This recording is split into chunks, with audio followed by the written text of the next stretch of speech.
इस कहानी के लेखक हैं धीरज कुमार राम किशन सालुम के। रात का समय था। एक बस रास्ते से गुजर रही थी। बस के पैसेंजर्स नींद में थे। ड्राइवर जैसे तैसे नींद रोकते हुए बस चला रहा था, लेकिन बस की स्पीड फास्ट थी। तभी बस ड्राइवर ने देखा कि एक कार दो रास्ते के किनारे बाईं तरफ खड़ी है और बचे हुए रास्ते से बस तेजी से नहीं गुजर सकती थी। ड्राइवर को गुस्सा आया क्योंकि उसे बस की स्पीड कम करनी पड़ी और अगले स्टॉप पर पहुंचने के लिए बस को देरी होने लगी थी। बस उस कार के पास से गुजर रही थी। ड्राइवर को लग रहा था कि वो चिल्लाकर कार ड्राइवर को गाली दे, क्योंकि उसने कार किनारे से थोड़ी दूर रास्ते पर लगाई थी। लेकिन फिर भी जोर से हॉर्न मारकर मन ही मन गाली देते हुए ड्राइवर बस आगे ले आया।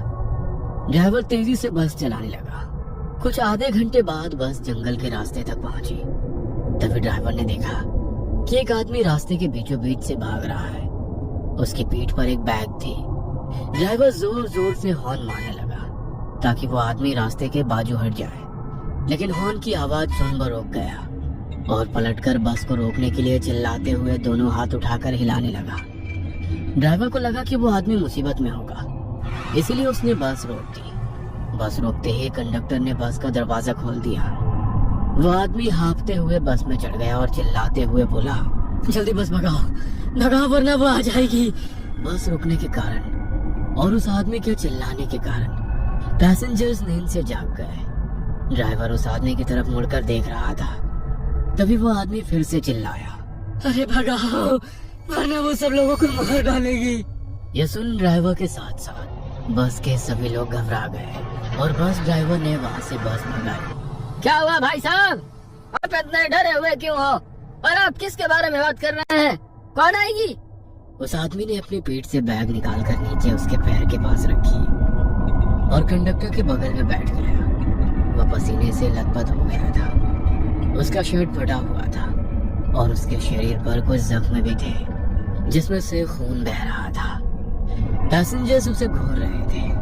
कुछ लोग घबरा भी गए थे कि यह आदमी आखिर है कौन। आप कौन हो भाई और ऐसे क्यों भाग रहे हो और किससे भाग रहे हो? वैसे उस आदमी ने बताना शुरू कर दिया, मैं सत्या हूँ। मैं पीछे वाले कलहरी गांव के रेलवे स्टेशन पर चौकीदार का काम करता हूँ। मेरा कुछ 5-6 दिन पहले कलहरी रेलवे स्टेशन पर ड्यूटी लगा था। वैसे गांव छोटा होने के कारण स्टेशन भी छोटा था। वहाँ केवल एक ही प्लेटफॉर्म था। वहाँ के लोग रेलवे का कुछ बहुत कम ही इस्तेमाल करते थे, क्योंकि एक ट्रेन रात में 2 बजे आती है जो सीधे सोलापुर से होकर कन्याकुमारी की तरफ जाती है और फिर वही ट्रेन दूसरे दिन सुबह 4 बजे वापस मुंबई की तरफ जाती है। दिन में बस 10-12 और कभी कभी तो 2-4 और कभी कभी तो रेलवे स्टेशन पर कोई पैसेंजर आता भी नहीं है।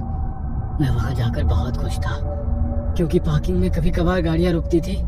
उसके बाद तो मैं प्लेटफॉर्म के एक बेंच पर जाकर सोता था। पहले 1-2 दिन तो सब कुछ नॉर्मल रहा, लेकिन तीसरे दिन अमावस की रात आई।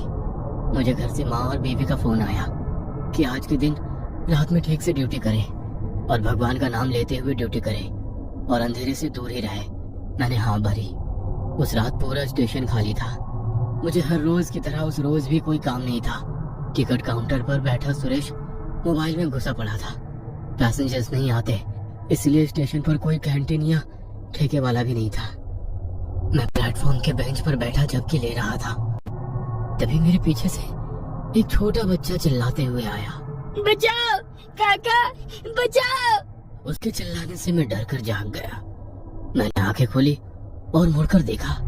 वह 8-9 साल का बच्चा मेरे पास ही आ रहा था कि तभी मुझे वो देख जोर से चिल्लाया, मुझे छोड़ दो, और वहां से टंकी की तरफ भाग गया। मुझे कुछ भी समझ में नहीं आ रहा था कि आखिर ये क्या हो रहा है। वो छोटा बच्चा कौन था और किससे बचाव बोल रहा था, और मुझे देख वो घबराकर क्यों भागा।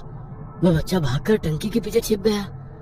मैं चौकन्ना हो गया और अपने हाथ में लाठी उठाकर वो बच्चा जिस तरफ से आया था उस तरफ देखा, लेकिन वहां से कोई भी नहीं आया। कुछ देर उसी जगह पर ठहरा रहा। वह बच्चा उस टंकी के पीछे छुपकर जोर जोर से रो रहा था। मुझे उसकी चिंता सताने लगी, इसीलिए मैं टंकी के पास चला गया। टंकी के पीछे अंधेरे में वो छुपा हुआ था। मैंने टॉर्च चालू की और अंधेरे में टॉर्च की रोशनी में उस बच्चे को देखा और मेरे खड़े हो गए, क्योंकि वहां पर वो छोटा बच्चा तड़पते हुए पड़ा था। उसकी गर्दन किसी ने काट दी थी और उसका सर उसके कंधे पर गिरा पड़ा था। वह हाथ पांव हिलाते हुए तड़प रहा था। मैं डर गया और इधर उधर उस बच्चे पर हमला करने वाले को ढूंढने लगा और फिर वहां से पीछे हटते हुए टिकट काउंटर की तरफ भागा। सुरेश, सुरेश! मैं सुरेश के पास जाकर हाँफते हुए बोला, क्या हुआ? वहाँ पर टंकी के पीछे किसी ने छोटे बच्चे को गला काट कर मार डाला। क्या? हाँ, माँ कसम। रुक, बाहर आता हूँ। सुरेश ने कहा और वो टिकट काउंटर वाले रूम से बाहर आ गया।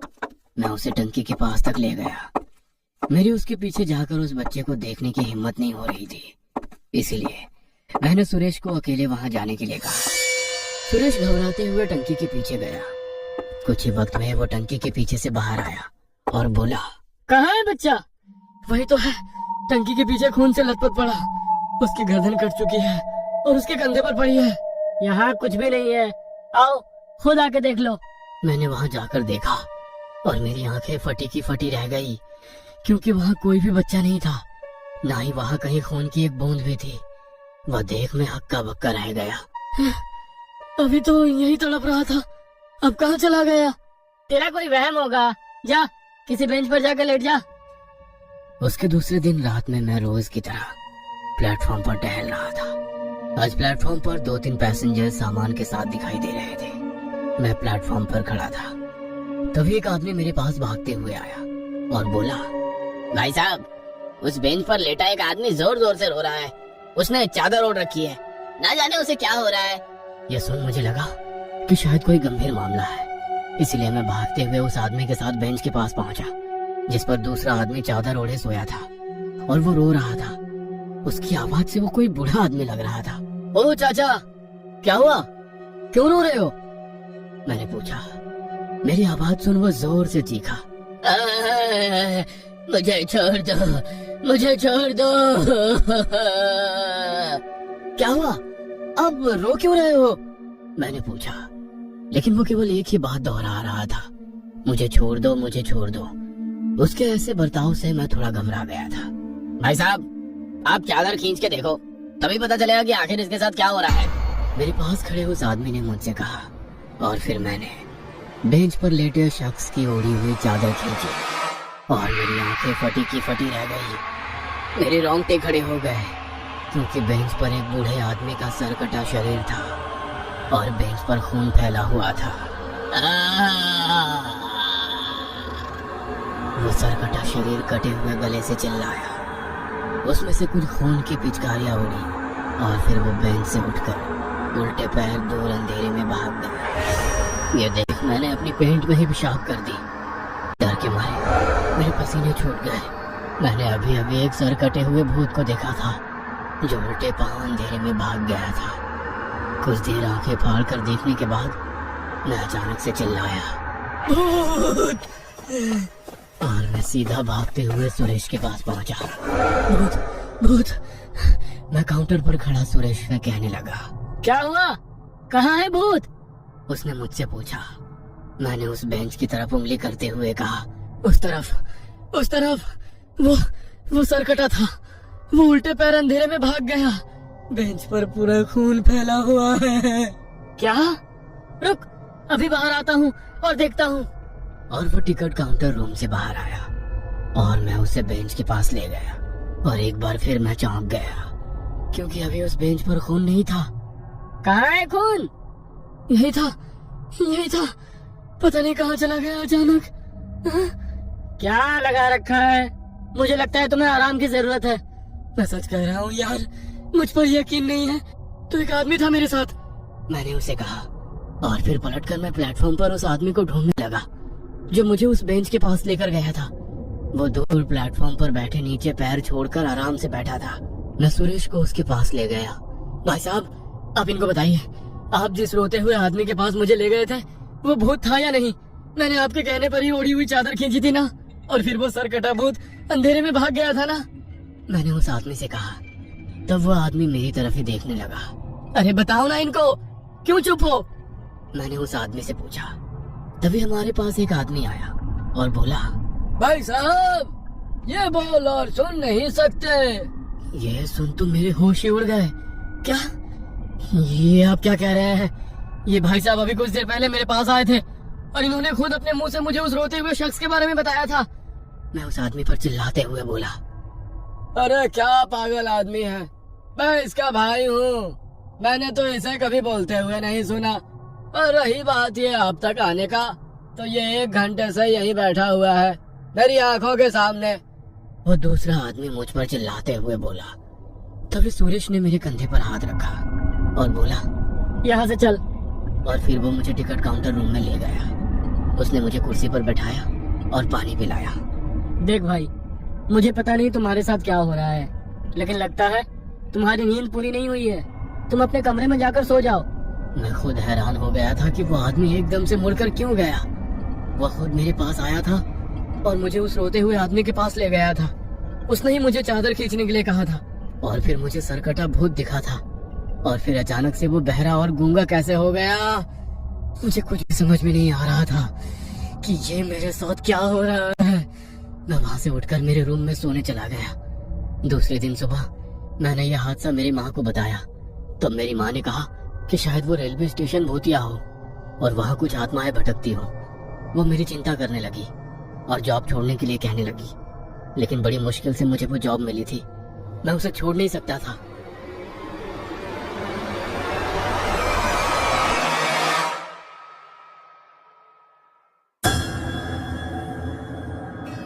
ये कहानी आपको अच्छी लगी हो तो हमें सब्सक्राइब करें, हमारा इंस्टाग्राम और फेसबुक पेज जरूर फॉलो करें। और हाँ दोस्तों, सब्सक्राइब करना भूलना मत। हेलो फ्रेंड्स, मेरा नाम महविश है। ये कहानी उस वक्त पेश आई जब मैं 14 साल की थी और अपनी माँ और 3 बहन भाइयों नेहा, विरोन और डेविड के साथ रह रही थी। हम स्लाओ इंग्लैंड में एक छोटे से घर में रहते थे। हमारा घर एक छोटे से पार्क के बिल्कुल करीब था, जिसमें एक स्लाइड, मंकी बार्स और सिर्फ एक झूला था, जिसे एक पुराने बलूत के दरख्त के साथ लगाया गया था। इन चीज़ों को अपने माइंड में रखिएगा। मुझे और नेहा को बाहर जाना और हर वक्त एक साथ काम करना पसंद था, और उसकी बड़ी बहन के तौर पर मैंने खुशी खुशी उसकी मदद की कि वो कुछ सैर व तफरीह के लिए घर से बाहर निकले। हम प्ले ग्राउंड में पहुँचे और देखा कि एक लड़की झूले पर अकेली बैठी है। ये काफ़ी हैरान कुन था क्योंकि ये मंडे की सुबह थी और उन दिनों मंडे को कोई भी पार्क में नहीं जाया करता था। उसके लंबे लंबे बाल और उसकी आंखों के नीचे भारी से हल्के थे। उसके होंठ कच्चे और टूटे फूटे थे। उसने नीले रंग का लिबास पहना हुआ था जो फटा हुआ और गंदा था। फिर भी वो वहीं बैठी एक अजीब सी मुस्कुराहट के साथ ज़मीन की तरफ देख रही थी। मैंने कई बार ऐसे खौफनाक मंजर देखे हुए थे, इसलिए उस लड़की को देखकर मुझे कुछ अजीब सा महसूस होने लगा था। मैंने अपनी बहन को इससे दूर रहने का कहा, लेकिन उससे पहले कि मैं कोई बात कर पाती, नेहा खुशी खुशी उसके पास भागती हुई चली गई, क्योंकि वो एक नए दोस्त के साथ खेलना चाहती थी। जहाँ मैं खड़ी थी वहाँ से मैंने देखा कि वो दोनों कुछ बातें करने लगी हैं, और ये ठीक लग रहा था क्योंकि वो लड़की एक नॉर्मल सी मुस्कुराहट के साथ मुस्कुराई और दोनों लड़कियाँ एक साथ खेलने लगीं। मैंने सुकून की सांस ली और एक बेंच पर बैठ गई और अपने फ़ोन पर स्क्रॉल करने लगी। यहाँ तक कि चंद घंटों बाद मुझे अपनी माँ का फ़ोन आया, जिसने मुझे बताया कि घर आने का वक्त हो गया है। मैंने नेहा को बुलाया और उसने अपनी दोस्त को बाय कहा। जब उसकी नई सहेली ने अलविदा किया और हमें पार्क से निकलते देखा तो उसके चेहरे पर मुस्कुराहट थी। हमने उसे वहीं पर छोड़ दिया और घर को चल दिए। फिर नेहा अपनी दोस्त के बारे में बात करने लगी। जब मैंने घर जाते हुए उसका हाथ थामा हुआ था, उसने मुझे बताया कि उसका नाम शानजे है और वो भी पार्क से ज़्यादा दूर नहीं रहती। मगर इंटरेस्टिंग बात यह थी कि मैंने उसे पहले कभी नहीं देखा था, जबकि हम लोग इस इलाके में काफ़ी अरसा से रह रहे थे। लेकिन मैंने सोचा कि जो कोई भी हो, मुझे इसके बारे में सोचकर क्या करना है। हम चले जा रहे थे जब अचानक मुझे लगा कि मेरी बहन ने मेरा हाथ छोड़ दिया है। और मेरे साथ चलना बंद कर दिया है। मैंने उसकी तरफ मुड़कर देखा तो वो दूसरी तरफ मुड़कर हिल रही थी और आहिस्ता आहिस्ता उसकी शक्ल पीली हो रही थी। उसका मुंह खौफ के मारे सख्ती से बंद था। मैंने उसको थोड़ा सा क्रॉस करके देखा और उसके पास गई और पूछा कि वो क्या देख रही है। जब मैंने अपना सर उसकी तरफ मोड़ा जिस चीज़ को वो देख रही थी, तो मैंने वहाँ जो भी देखा मेरा तो खून ही ठंडा हो गया। उस लड़की का पोस्टर एक खंबे पर लगा हुआ था जिस लड़की को हमने पार्क में देखा था। उसने वही नीला लिबास पहन रखा था जो उसने पार्क में पहना हुआ था और उस पोस्टर पर मर्डर लिखा हुआ था और उस पोस्टर पर तस्वीर के साथ एक नंबर भी लिखा हुआ था जो कि उस लड़की के पेरेंट्स का था। मैं सोच में पड़ गई कि अगर लड़की मर गई थी तो हमने पार्क में किसको देखा।